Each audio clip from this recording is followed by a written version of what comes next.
Titan ocean gate company द्वारा बनाया गया एक ऐसा पनडुब्बी जो कि पर्यटकों को समुद्र के अंदर की दुनिया की सैर कराता।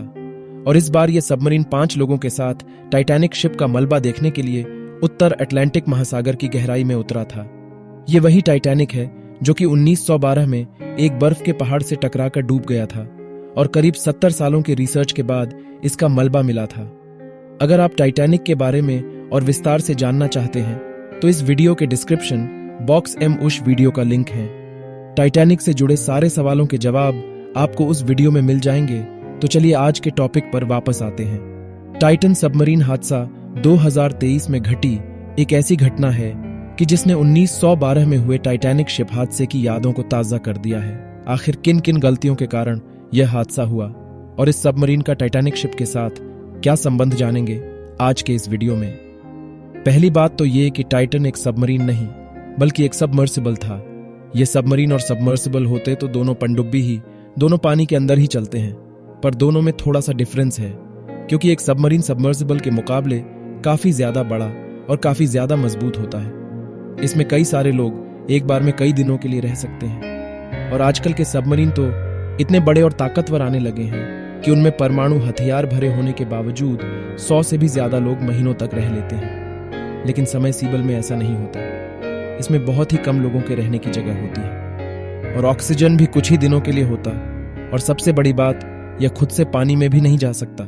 इसे पानी में जाने के लिए एक मदरशिप का सहारा लेना पड़ता है। टाइटन भी अपनी मदरशिप के साथ 16 जून को कनाडा के न्यू फाउंडलैंड के सैंड जोन्स पोर्ट से टाइटैनिक का मलबा देखने के लिए रवाना होता है और 700 किलोमीटर के सफर के बाद आखिरकार 18 जून को टाइटन उस स्थान पर पहुंच जाता है जहां की टाइटैनिक का मलबा वहां पड़ा हुआ है।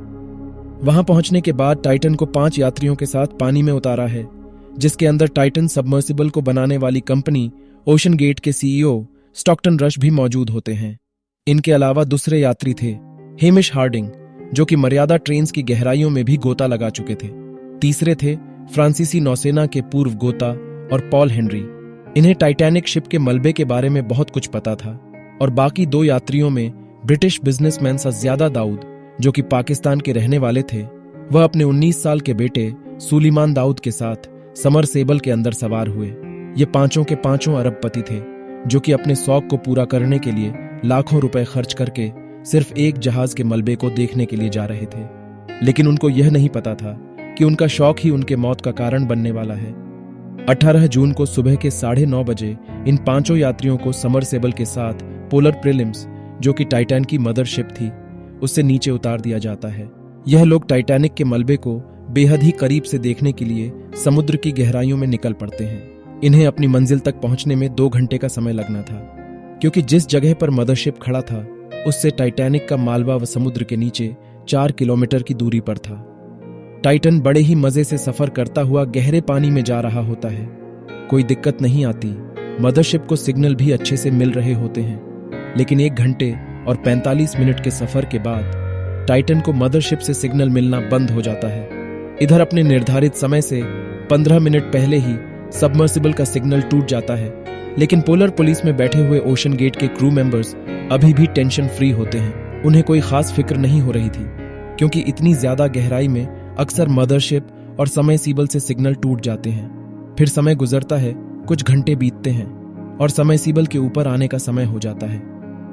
मदरशिप से अपने बैठे क्रू मेंबर्स टाइटन के पर आने का इंतजार कर रहे थे, लेकिन जब उनका कोई खबर नहीं मिल पाता तो मदरशिप से अपने बैठे लोगों को टेंशन होनी शुरू हो जाती है, क्योंकि समरसेबल को 4:30 बजे तक लौटकर वापस जाना चाहिए था। लेकिन इंतजार करते करते 7 बजाते हैं और अभी तक टाइटन का कोई पता नहीं चल पाता। अब जाकर क्रू मेंबर्स के सब्र का बांध टूट जाता है और उन्हें टाइटन को हमेशा हमेशा के लिए खो देने का डर सताने लगता है। टाइटन तो फिर भी एक मशीन था, लेकिन उसमें सवार लोग उनका क्या, ऊपर से वे लोग सिर्फ टूरिस्ट नहीं बल्कि काफी ऊंचे पहुंचे वाले अरबपति लोग थे। इसलिए मदरशिप से फिर मौजूद लोगों ने तुरंत ही टाइटन की तलाश शुरू कर और कुछ ही घंटों में अमेरिकन कोस्ट गार्ड से मदद मांगी। रात के 9:30 बजते हैं। अब अमेरिकन कोस्ट गार्ड भी टाइटन को ढूंढने में मदरशिप की मदद करने लगते। भले ही टाइटन अपने निर्धारित समय के 5 घंटे बाद भी महासागर में लापता था, लेकिन ओशन गेट के क्रू मेंबर्स को अभी भी यह उम्मीद थी कि टाइटन में सवार लोग सही सलामत होंगे, क्योंकि इस समरसेबल में 96 घंटे यानी कि 4 दिनों का ऑक्सीजन मौजूद था। टाइटन के बारे में एक और खास बात बताई जाती है कि इसमें बैठे हुए लोग इसके दरवाजे को अंदर से नहीं खोल सकते थे, इसे बाहर से ही खोला जा सकता था। यानी कि अगर टाइटन ऊपर भी आ जाता तो भी इसके अंदर में फंसे हुए लोग बाहर नहीं निकल पाते, और जैसे ही 4 दिन पूरे होते दम घुटने से, वैसे भी उन लोगों की मौत हो जाती। इसलिए 4 दिनों तक यह उम्मीद थी कि उसमें बैठे लोगों को बचाया जा सकता है।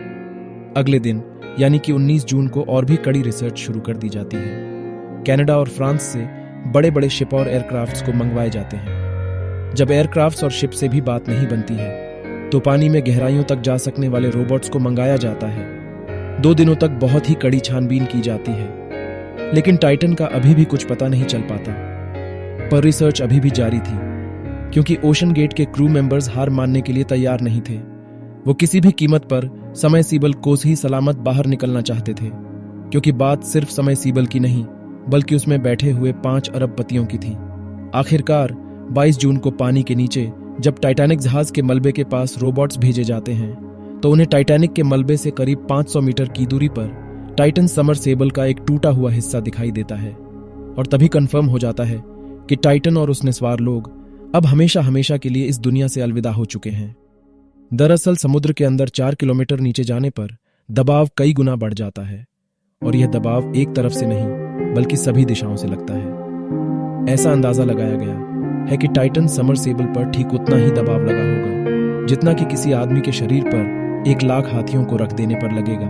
जब कभी भी इस तरह के सबमरीन या समरसेबल पानी में अधिक गहराई तक जाते हैं तो सुरक्षा का काफी ज्यादा ध्यान रखा जाता है। दबाव को झेलने के लिए पावरफुल चेंबर तैयार किए जाते जिसमें गिगास भरा हुआ होता है। अगर सबमरीन या समरसेबल में एक छोटा सा भी छेद हो जाए तो अंदर का सारा गैस बाहर आ जाता है, और गैस के बाहर निकलते ही पानी का दबाव अपना दम आकर उसे चिपकाकर नष्ट कर देता है। टाइटेनियम और स्टील के बने सबमरीन तो फिर भी कुछ हद तक दबाव झेल लेते हैं, लेकिन कमजोर मेटल से बने समरसेबल इस स्थिति में इतने ज्यादा दबाव को नहीं झेल पाते। और टाइटन के साथ भी कुछ ऐसा ही हुआ। जहां बड़ी बड़ी कंपनियां इस तरह के समरसेबल्स को बनाने में टाइटेनियम स्टील जैसे मीटर्स पर विश्वास करते हैं, तो भी टाइटन की बॉडी कार्बन फाइबर की बनी हुई थी। ऐसा बिल्कुल भी नहीं है कि कार्बन फाइबर कमजोर होता है। अगर ऐसा होता तो आजकल के सारे एयरप्लेन्स में कार्बन फाइबर का यूज नहीं किया जाता, लेकिन एयरप्लेन हवा में उड़ते हैं जिस वजह से उन पर पानी के मुकाबले प्रेशर कई गुना कम पड़ता है, लेकिन सबमरीन को एयरप्लेन के मुकाबले कई गुना अधिक प्रेशर झेलना पड़ता है, जिस वजह से इनके बाहरी हिस्से को टाइटेनियम और स्टील जैसे मजबूत धातुओं से बनाया जाता है। ओशन गेट के सीईओ स्टॉकटन रस को भी यह बात पता था, लेकिन उन्होंने इस क्षेत्र में भी कुछ नया एक्सपेरिमेंट करने का प्रयास किया, और वो सफल भी रहे, क्योंकि टाइटन समरसेबल इतने ज्यादा प्रेशर को पहले भी झेल चुका था। लेकिन इस बारिश के चेंबर के अंदर कुछ गड़बड़ी आ जाने के कारण अंदर का सारा गैस बाहर आ गया, और कार्बन फाइबर की बॉडी होने के कारण अधिक पानी के दबाव को नहीं झेल सका, जिस वजह से यह कुछ ही सेकंड में फट गया। ऐसा अंदाजा लगाया जाता है कि इसे फटने में सिर्फ 0.3 सेकंड का ही समय लगा होगा। आने वाले समय में दुर्घटना के बारे में और भी जानकारी आनी बाकी है, लेकिन जो भी हो, इसे फटने का सबसे बड़ा कारण कार्बन फाइबर की बॉडी को ही बताया गया है। विशेषज्ञों का मानना है कि अगर इसकी बॉडी टाइटेनियम या फिर स्टील की बनी हुई होती तो फटने के चांसेस बहुत ही कम पर। यहाँ सोचने लायक बात यह है कि टाइटैनिक शिप और टाइटैनिक सबमर्सिबल दोनों के नाम में ही टाइटन सभ्यता है। अब इसका क्या मतलब हो सकता है मुझे नहीं पता, लेकिन इतना जरूर पता है कि यह वीडियो आपको अच्छी लगी होगी। अगर सच में अच्छी लगी हो तो इसे लाइक और इसी तरह के और भी नॉलेजेबल वीडियोस देखने के लिए चैनल को सब्सक्राइब जरूर करें। तो मिलते हैं नेक्स्ट वीडियो में, तब तक के लिए जय हिंद।